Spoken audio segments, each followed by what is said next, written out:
Sure. Well, we're out here at the migrant memorial that has been created by the community over the last few years and daily maintained by the community out here for the last few years that recognizes the lives lost in 2022 in June.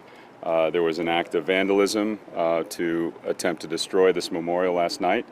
Obviously, this is a crime, and the DA will elaborate on the level of crime that is, but this rises the highest level of concern for me because it takes advantage of members of our community and also continues to fuel the level of rhetoric and hate that has been going on in our community and others about immigrants.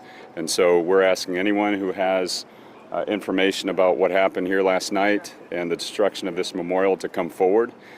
We will find who is responsible for this, and they will be prosecuted to the fullest extent of the law. What happened here is not reflective of our community, and we will make sure that we find who is responsible. Do you feel like any other structures or anything else, especially the other memorial here, are at risk? This was a very targeted act against these crosses that represent 53 lives lost in 2022, migrants who came here to work and to have a better life for their families, and it was the target of an act of hate, and we are not going to tolerate that. And first thing, we're going to rebuild this, and we're asking anyone who has information about what happened to come forward so we can make sure that we find who's responsible. And you mentioned an act of hate. Do you foresee maybe a hate crime?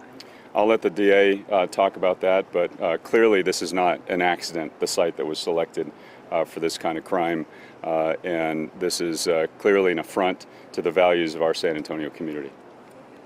And can you just touch on real quick the significance of the timing with the trial? I'll let others speculate about the timing, but look, this is a city that stands up for the rights of everyone and respects the dignity of every person, and that includes migrants who come to this country and people who lose their lives in pursuit of opportunity in this country. In this case, the migrants who are memorialized in this site. So, there is a level of rhetoric in our political discourse right now that quite clearly is fueling acts like this. And it is not tolerated in San Antonio, and in this case, it won't be tolerated. We're going to find who's responsible and make sure that the weight of the law falls on them. You mentioned political discourse. Do you feel the current administration, any of this lies on that? I think that question answers itself. Clearly, the administration is fueling a level of divisive rhetoric that causes people to be angry at other people in our community, and that simply is not productive, and it ends up in things like this.